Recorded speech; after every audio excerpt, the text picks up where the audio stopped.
السلام علیکم۔ ایک انگریز اسلام کا سخت مخالف تھا اور اسلام کے خلاف کچھ نہ کچھ لکھتا ہی رہتا تھا۔ یہ بات شاعر مشرق ڈاکٹر اقبال کے علم میں تھی۔ ایک بار وہ انگریز ممبئی میں آیا، اس نے وہاں بھی یہ شغل جاری رکھا۔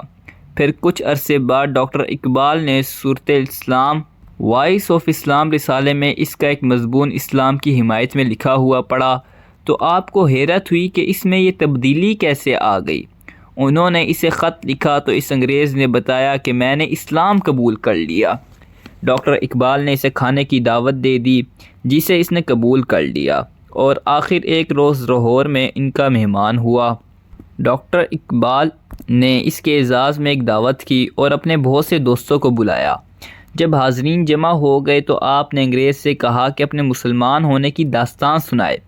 انگریز نے کہا مجھے مسلمان کسی مولوی یا مولانا نے نہیں کیا بلکہ پلاؤ نے مجھے اسلام پر آمادہ کیا۔ لوگوں کو اس پر تعجب ہوا، انہوں نے اس کی تفصیل چاہی تو انگریز نے کہا آپ سب حضرات جانتے ہیں کہ میں اسلام کے خلاف مضامین لکھتا کرتا تھا۔ ممبئی میں آ کر بھی میرا یہ شغل جاری رہا، حتیٰ کہ ایک روز مسلمان نواب نے کسی تقریب میں مجھے مدعو کیا۔ مجھے اس کی دعوت قبول کرنے میں تھوڑا سا عجیب لگا، کیونکہ جن لوگوں کو میں جاہل، ظالم اور نہ جانے کیا کیا سمجھتا ہوں، ان کے ہاں دعوت میں جانا کوئی عقل مندی کی بات نہیں، کیونکہ اس سے نفرت اور بڑھے گی۔ لیکن تھوڑی سی ہچکچاہٹ کے بعد میں نے اسے قبول کر لیا اور مقررہ وقت پر اس کی کوٹھی پر پہنچ گیا۔ وہاں میں نے آنے والے لوگوں کو دیکھا کہ وہ پہلے ایک جگہ جوتے اتارتے تھے، ایک نل سے ہاتھ دھوتے تھے اور پھر اس کمرے سے آگے بڑھ جاتے تھے۔ مجھ سے بھی ایسا ہی کرنے کے لیے کہا گیا۔ میں نے ان کے کہنے پر ایسا تو کر لیا، لیکن میرے ذہن میں خلش سی ہوئی کہ یہ جاہل لوگ ننگے پاؤں رہنا پسند کرتے ہیں۔ میں اس کمرے سے آگے بڑھا تو سامنے ایک وسیع ہال تھا جس میں لوگ قطاروں میں بیٹھے رہے تھے۔ میں بھی ایک قطار میں بیٹھ گیا۔ ہال میں نیلے رنگ کا ایک قالین پڑا ہوا تھا، دو قطاروں کے درمیان ایک سفید چادر بچھائی ہوئی تھی۔ کمرے میں سے خوشبوئیں اٹھ رہی تھیں، برتن بھی سجے ہوئے تھے۔ تھوڑی انتظار کے بعد کھانے کی کابیں اور ڈشیں آنے لگیں، ان سے مسحور کن خوشبوئیں اٹھ رہی تھیں۔ میں ان سب خوشبوؤں کو پہچانتا تھا اور ان کی وساطت سے جان لیتا تھا کہ اس کاب میں فلاں کھانا موجود ہے۔ تھوڑی دیر بعد ایک ایسی کاب ہمارے سامنے لا کر رکھی گئی جس میں سے بھینی بھینی اور مسحور کن خوشبو اٹھ رہی تھی۔ یہ خوشبو میرے لیے بالکل نئی تھی اور میں نہیں جان سکتا تھا کہ اس کاب میں کون سا کھانا ہے۔ اسے جاننے کے لیے میرے اندر زبردست اشتیاق پیدا ہوا، لیکن میں خاموش بیٹھا اس خوشبو سے لطف اندوز ہوتا رہا۔ جب کھانے کا دور شروع ہوا، کابوں پر سے ڈھکن اٹھائے گئے تو میں نے دیکھا اس کاب میں چاول اور گوشت ملے ہوئے ہیں اور ان سے خوشبو اٹھ رہی ہے۔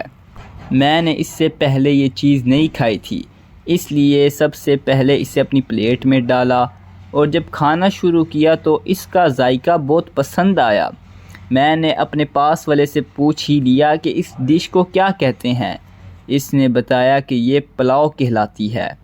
میں کھا رہا تھا لیکن میرا ذہن سوچ رہا تھا کہ جس قدر نفاست، پاکیزگی، خاموشی اور جاذبیت اس پورے ماحول میں ہے، کم از کم میں اپنی زندگی کی کسی تقریب یا دعوت میں نہیں پائی۔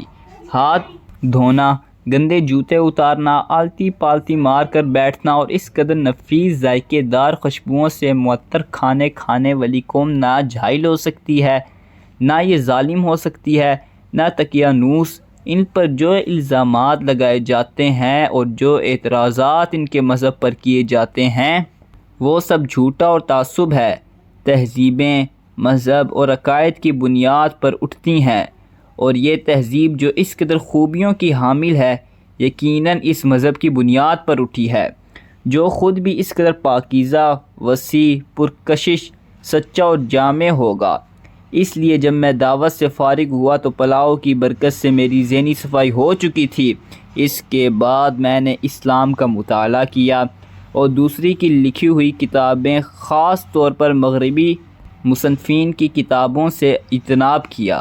اس طرح میں بلا واسطہ اسلام کی روح تک پہنچ گیا اور الحمدللہ آج میں مسلمان ہوں، اسلام کی خدمت کر رہا ہوں اور وائس آف اسلام کے لیے مضامین لکھ رہا ہوں۔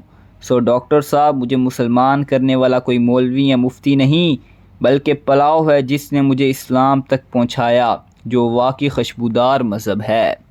اگر ویڈیو اچھی لگی ہو تو لائک کر دیں اور ایسی اور ویڈیو دیکھنے کے لیے چینل کو سبسکرائب کر دیں۔